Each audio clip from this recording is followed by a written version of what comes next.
Guys ഇന്ന് Nifty expiry ആണ്. നല്ല വോളറ്റൈലിറ്റി ഉണ്ടാവും. 24,000-നും 24,300 ആ റേഞ്ചിൽ നല്ല വോളറ്റൈലിറ്റി ഉണ്ടാവും. Already Nifty 100 point gap down ആയിട്ടാണ് ഓപ്പൺ ചെയ്യുന്നത്. HDFC bank ADR 10% overnight crash ചെയ്തിട്ടുണ്ട്. അതാണ് ഏറ്റവും ബിഗ്ഗസ്റ്റ് നെഗറ്റീവ്. ADR 10% എന്ന് പറഞ്ഞു കഴിഞ്ഞാൽ ഓൾറെഡി ഇന്ത്യൻ മാർക്കറ്റിൽ ഇന്നലെ നമ്മൾ 5% കണ്ടു. ആ 5% വന്നപ്പോൾ തന്നെ നിഫ്റ്റിനെ single handedly HDFC almost 100 point down ആക്കി. HDFC സിംഗിൾ ഹാൻഡഡ്ലി നിഫ്റ്റിനെ 100 പോയിന്റ് എടുത്തിട്ടുണ്ട്. സോ ബാങ്ക് നിഫ്റ്റി നോക്കിക്കഴിഞ്ഞാൽ 1.900 പോയിന്റ് ഡൗൺ ആയിരുന്നു. പിന്നെയാണ് നമുക്ക് ആ ഒരു റിക്കവറി കിട്ടിയത്. അതിന് മെയിൻ ആയിട്ടുള്ള കാരണം എന്ന് പറയുന്നത് ഇന്നലെ റിസൾട്ടിന്റെ കാര്യം ഞാൻ മിക്സ്ഡ് ആണെന്ന് പറഞ്ഞെങ്കിലും പക്ഷേ മാർക്കറ്റ് അത് ഭയങ്കര നെഗറ്റീവായിട്ട് എടുത്തു. ബിഗ്ഗസ്റ്റ് കൺസേൺ അതിൽ NIM നെറ്റ് ഇൻട്രസ്റ്റ് മാർജിൻ ആണ്. അത് 12 ബേസിസ് പോയിന്റ് ഫോളോ ചെയ്തിട്ടുണ്ട്. 3.38 നിന്ന് 3.26 അത് HDFC ബാങ്കും മേജർ നടന്നതിന് ശേഷം ഏറ്റവും ലോവസ്റ്റ് ആണ്.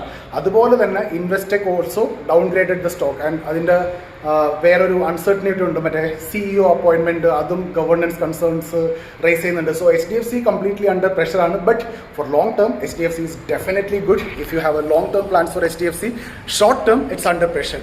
അതുപോലെ ഗ്ലോബൽ സൈഡിൽ നോക്കിക്കഴിഞ്ഞാൽ US ഇറാൻ കോൺഫ്ലിക്ട് കണ്ടിന്യൂ ചെയ്യുന്നുണ്ട്. 10th കോൺസിക്യൂട്ടീവ് നൈറ്റും US ഇറാനിൽ സ്ട്രൈക്ക് ചെയ്തിട്ടുണ്ട്. അതുപോലെ ഇറാൻ റിറ്റാലിയേറ്റ് ചെയ്യുന്നുണ്ട്. കൊമേഴ്ഷ്യൽ ഷിപ്സിലും അതുപോലെ ഗൾഫ് നേഷൻസിലേക്കും റിറ്റാലിയേഷൻ ഉണ്ട്. സോ ഒരു പോസിറ്റീവ് ന്യൂസ് ഇന്നലെ വന്നപ്പോഴാണ് ആ ഒരു മാർക്കറ്റ് അപ്പ് മൂവ് കിട്ടിയത്. ഒരു proposal of 10 days cease fire to restart the negotiation. So Iran അത് അക്സെപ്റ്റ് ചെയ്തിട്ടില്ല. പക്ഷേ എന്നാലും ആ ഒരു ന്യൂസ് വന്നു കഴിഞ്ഞപ്പോൾ ഇന്നലെ ഒരു അപ്പ് മൂവ് ആഫ്റ്റർനൂൺ നിങ്ങൾക്ക് കിട്ടി. അതുപോലെ തന്നെ ക്രൂഡ് പ്രൈസ് സ്ലൈറ്റ്ലി ഈസ് ചെയ്തിട്ടുണ്ട്. 90 ബ്രെൻഡ് 89 ആയിട്ടുണ്ട്. അതുപോലെ 85-84 ലെവലിൽ നിന്ന് WTI ഒരു 83 വന്നിട്ടുണ്ട്. ഡൊമസ്റ്റിക് സൈഡിലേക്ക് നോക്കിക്കഴിഞ്ഞാൽ കുറച്ച് പോസിറ്റീവ് ഉണ്ട്. Core infrastructure growth accelerated to 5%. അത് ലാസ്റ്റ് 5 months ഏറ്റവും സ്ട്രോങ്ങസ്റ്റ് ആണ്.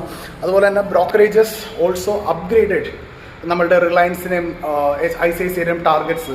സോ അതൊരു ബൈയിങ് സോണിൽ വരാൻ ചാൻസ് ഉണ്ട്. സോ HDFC മാർക്കറ്റിനെ ഡ്രാഗ് ചെയ്താലും Reliance is another heavy weight. ICICI also.